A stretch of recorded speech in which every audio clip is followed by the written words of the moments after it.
اعوذ باللہ من الشیطان الرجیم بسم اللہ الرحمن الرحیم الحمد للہ وقفا والسلام علی عبادہ الذین اصطفیٰ اما بعد فاعوذ باللہ من الشیطان الرجیم بسم اللہ الرحمن الرحیم اللہم صلی علی سیدنا محمد وآلہ وصحبہ وبارک وسلم۔ دوستوں، کل ہم نے بات کری تھی حضور صلی اللہ علیہ وسلم کے صبر و استقامت پر۔ آج ہم حضور صلی اللہ علیہ وسلم کی شان، عفو و کرم کے حوالے سے بات کریں گے۔ اللہ تعالی ہم سب کو سننے کی اور اس پر عمل کرنے کی توفیق عطا فرمائے، آمین۔ تو رحمت عالم صلی اللہ علیہ وسلم کی شان اور عفو و کرم کے حوالے سے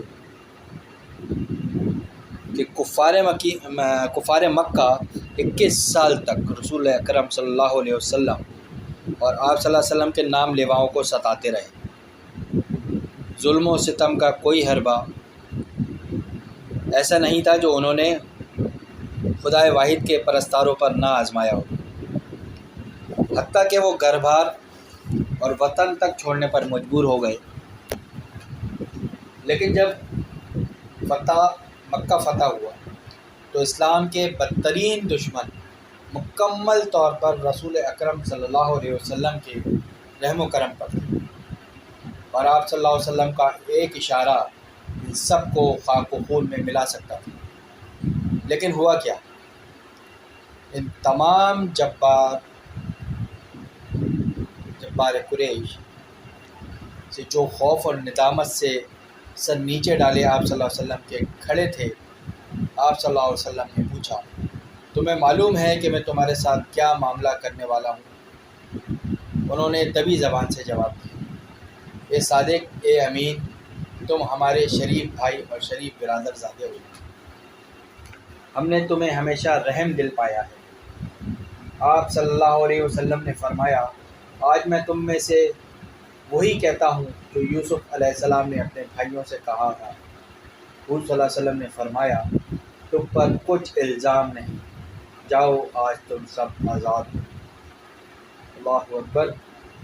اور حضور صلی اللہ علیہ وسلم کی فطرت سلیمہ آپ دیکھیں کہ آپ تمام احوال و افعال میں قبائل اور محققین کے نزدیک صغائر سے بھی معصوم ہیں، اور آپ صلی اللہ علیہ وسلم سے کسی قسم کا وعدہ خلافی یا حق سے اعراض کا صدور ممکن ہے نہ قصدن، نہ سہون، نہ صحت میں، نہ مرض میں، نہ واقعی مراد لینے میں، نہ خوش طبعی میں، نہ خوشی میں، اور نہ غضب میں۔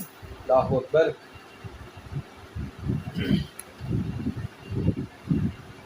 اور حضور صلی اللہ علیہ وسلم اپنے عہد کے بہت پکے تھے۔ اب دفاع عہد کے حوالے سے بات کرتے ہیں کہ جنگ بدر کے موقع پر مسلمانوں کی تعداد آپ کو معلوم ہے بہت قلیل تھی، اور مسلمانوں کو ایک ایک آدمی کی اشد ضرورت تھی۔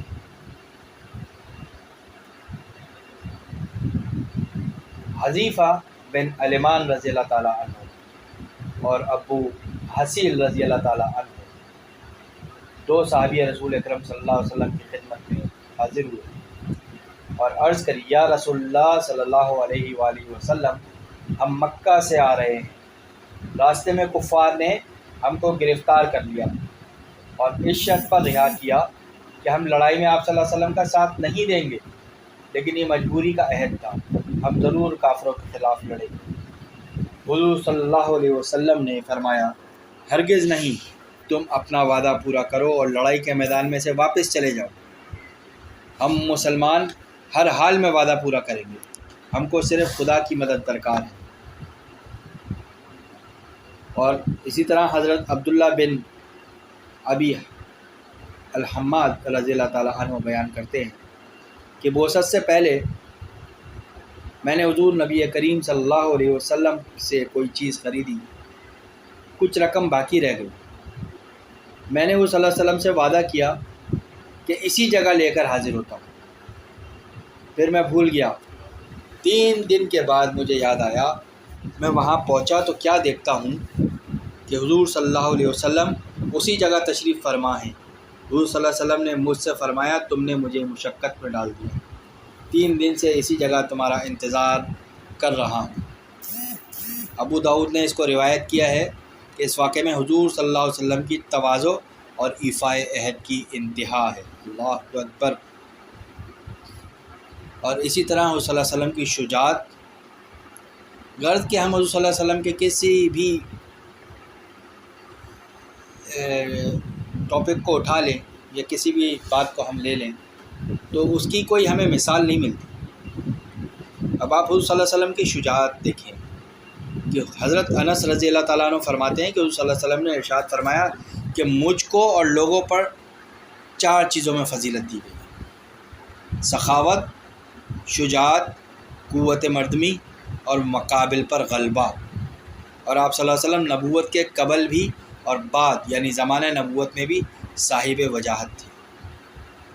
غزوہ حنین کے موقع پر کفار کے تیروں کی بوچھار سے صحابہ اکرام میں سے ایک قسم کا ہیجان، پریشانی اور تزلزل اور ڈگمگاہٹ پیدا ہو گئی تھی، مگر حضور اکرم صلی اللہ علیہ وسلم نے اپنی جگہ سے جنبش تک نہ فرمائی۔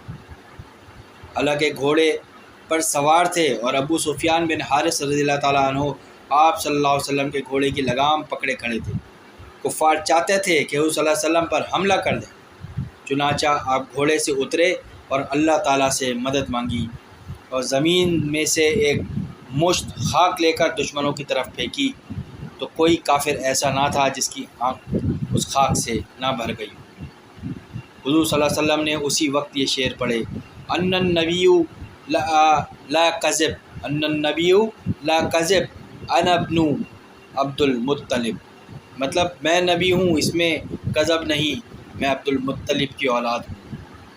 اس روز آپ صلی اللہ علیہ وسلم سے زیادہ بہادر، شجاع اور دلیر کوئی نہ دیکھا گیا۔ حضرت ابن عمر رضی اللہ تعالیٰ عنہ نے فرمایا، میں نے رسول اللہ صلی اللہ علیہ وسلم سے بڑھ کر نہ کوئی شجاع دیکھا اور نہ مضبوط دیکھا اور نہ فیاض دیکھا اور نہ دوسرے اخلاق کے اعتبار سے پسندیدہ دیکھا، اور ہم جنگ بدر کے دن رسول اللہ صلی اللہ علیہ وسلم کی آڑ میں پناہ لیتے تھے، اور بڑا شجاع وہ شخص سمجھا جاتا تھا جو میدان جنگ میں آپ صلی اللہ علیہ وسلم سے نزدیک رہتا، جبکہ آپ صلی اللہ علیہ وسلم دشمن کے قریب ہوتے تھے، کیونکہ صورت میں اس شخص کو بھی دشمن کے قریب رہنا پڑتا تھا۔ اب آتے ہیں حضور صلی اللہ علیہ وسلم کی سخاوت کی طرف۔ حضرت ابن عباس رضی اللہ تعالیٰ عنہ فرماتے ہیں کہ حضور اقدس صلی اللہ علیہ وسلم اول تو تمام لوگوں سے زیادہ سخی تھے، کوئی بھی آپ صلی اللہ علیہ وسلم کی سخاوت کا مقابلہ نہیں کر سکتا تھا، کہ خود فقیرانہ زندگی بسر کرتے تھے اور عطاؤں میں بادشاہوں کو شرمندہ کر دیتے تھے۔ ایک دفعہ نہایت سخت احتیاج مطلب ضرورت کی حالت میں ایک عورت نے چادر پیش کی اور سخت ضرورت کی حالت میں آپ نے پہنی۔ اس وقت ایک شخص نے مانگ لی، آپ صلی اللہ علیہ وسلم نے مرحمت فرما دی۔ آپ صلی اللہ علیہ وسلم قرض لے کر ضرورت مندوں کی ضرورت کو پورا فرماتے تھے، اور قرض خواہ کے سخت تقاضے کے وقت کہیں سے اگر کچھ آ گیا اور ادائے قرض کے بعد بچ گیا تو جب تک وہ تقسیم نہ ہو جائے گھر میں تشریف نہیں لے جاتے تھے۔ بالخصوص رمضان المبارک کے مہینے میں آخر تک بہت فیاض رہتے کہ حضور اکرم صلی اللہ علیہ وسلم کی 11 ماہ کی فیاضی بھی اسی مہینے کی فیاضی کے برابر نہ تھی۔ اور اس مہینے میں جب بھی حضرت جبرائیل علیہ السلام تشریف لاتے اور آپ صلی اللہ علیہ وسلم کو کلام اللہ سناتے، اس وقت آپ صلی اللہ علیہ وسلم بھلائی اور نفع رسانی میں تیز بارش لانے والی ہوا سے بھی زیادہ سخاوت فرماتے۔ ترمذی کی حدیث سے نقل کیا گیا ہے کہ حضور اکرم صلی اللہ علیہ وسلم کے پاس ایک مرتبہ 90,000 درہم، جس کے تقریباً 20,000 روپے سے زیادہ ہوتے ہیں، کہیں سے آ گئے۔ حضور اکرم صلی اللہ علیہ وسلم ایک بورے پر ڈلوا دیے اور وہیں پڑے پڑے سب تقسیم کرا دیے۔ ختم ہو جانے کے بعد ایک سائل آیا، معاف کیجیے گا، یہ جو 90,000 درہم کی بات ہے کہ 20,000 میں نے کہا کہ اب اس کے برابر ہوتے ہیں، یہ اس میں غلطی ہو سکتی ہے، آپ لوگ کر کے دیکھ لیجیے گا کیلکولیٹ۔ ہو سکتا ہے میں یہاں پہ غلط ہوں، بلکہ ہو سکتا ہے غلط ہی ہوں۔ تو کہاں پہ تھا میں؟ ہاں، حضور اکرم صلی اللہ علیہ وسلم نے فرمایا کہ میرے پاس تو کچھ رہا نہیں، تو کس سے میرے نام سے قرض لے دے؟ تو کسی سے میرے نام سے قرض لے دے، جب میرے پاس ہوگا ادا کر دوں۔ حضرت جابر رضی اللہ تعالیٰ عنہ سے روایت ہے کہ ایسا کبھی نہیں ہوا کہ رسول خدا سے کچھ مانگا گیا ہو اور آپ صلی اللہ علیہ وسلم نے فرمایا ہو میں نہیں دیتا۔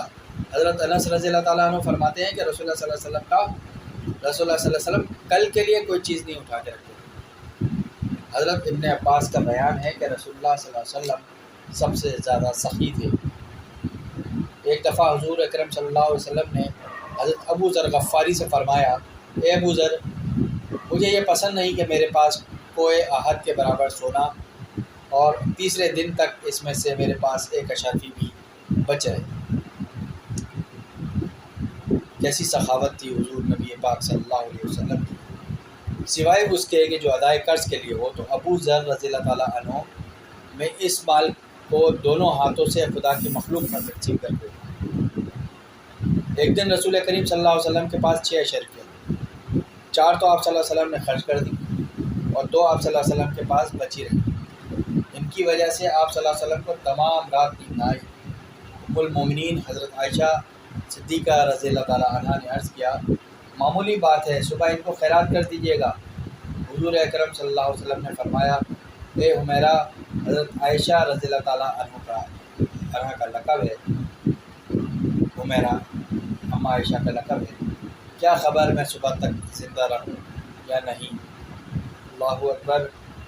اللہ تعالیٰ ہم سب کو بھی حضور صلی اللہ علیہ وسلم کی سخاوت اور حضور صلی اللہ علیہ وسلم کی صبر و استقامت، آپ صلی اللہ علیہ وسلم کی شجاعت اور ان کی طرح عہد نبھانے کی توفیق عطا فرمائے، اور ہم سب کو دین پر ثابت قدم رکھے۔ اور اعوذ باللہ من الشیطان الرجیم، بسم اللہ الرحمن الرحیم۔